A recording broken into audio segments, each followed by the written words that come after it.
شمس سے لپٹ گیا اور ان کی معافی مانگنے لگا. اور یہی وقت تھا کہ اب شمس سے لگ بھگ پورا کنیا شہر نفرت کرنے لگا. سبھی نے شمس کے کرشمے، شمس کے جادو کو دیکھا تھا اور یہ بات انہیں ہضم نہیں ہو رہی تھی کہ کیسے یہ بے بوجھ فقیر بات بات پہ انہیں چنوتی دے رہا ہے، کیسے یہ نادان ملنگ ہر ایک چیز پہ سبھی کو اکسا رہا ہے، اور اس سے بھی زیادہ کیسے یہ فقیر ہمارے پیارے مولانا رومی کو ہمیں سے الگ کر رہا ہے.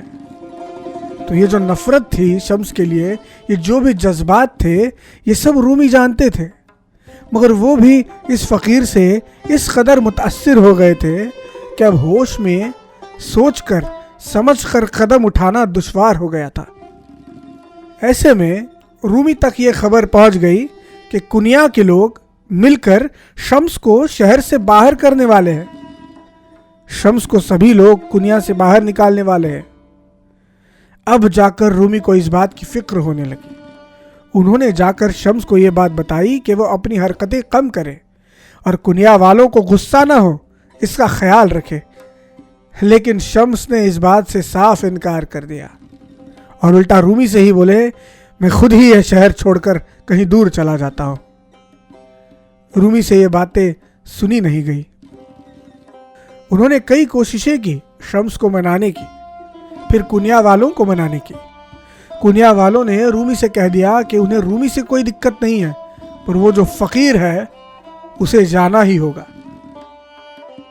کئی دنوں تک کی گفت و شنید کے بعد اور صلاح مشورہ کرنے کے بعد شمس نے فیصلہ کر لیا کہ وہ رومی کو، کنیا کو اور اس شہر میں رہنے والے لوگوں کو چھوڑ کر دور چلے جائیں گے. رومی نے آخر تک کوشش کی شمس کو منانے کی، پر شمس نہیں مانے. رومی کو لگتا تھا کہ کچھ دنوں بعد یہ شہر چھوڑ دینے کا خیال شمس بھی چھوڑ دیں گے. لیکن وہ دن آ ہی گیا جب شمس نکلنے کی تیاری کرنے لگے. اپنا سجادہ لے کر رومی سے ملنے شمس آ گئے اور تب جا کر رومی کو حالات کا اندازہ آ گیا. تب رومی فرماتے ہیں، بشنیدم که از سفر میکنی مکن، مهر حریف و یار دیگر میکنی مکن.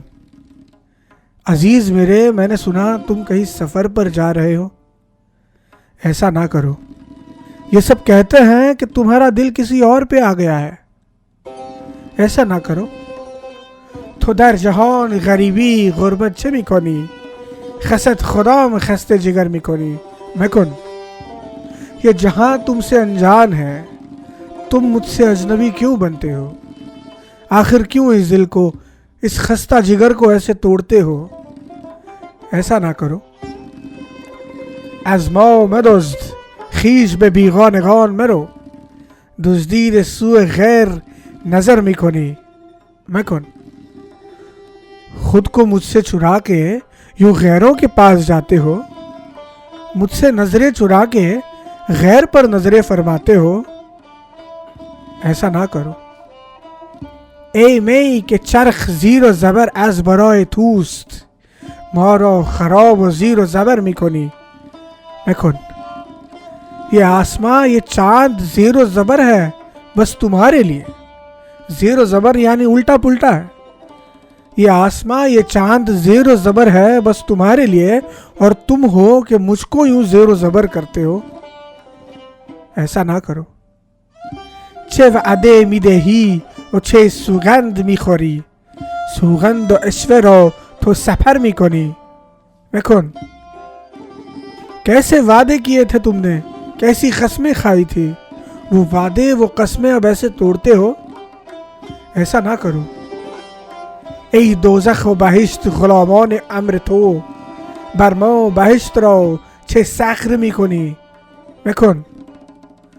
وہ جنت اور وہ جہنم دونوں غلام ہیں تمہارے، میری جنت کو ایسے جہنم بناتے ہو، ایسا نہ کرو. اندر شکرستان تو از زهر ایمنیم، آن زهر را حریف شکر میکنی مکن.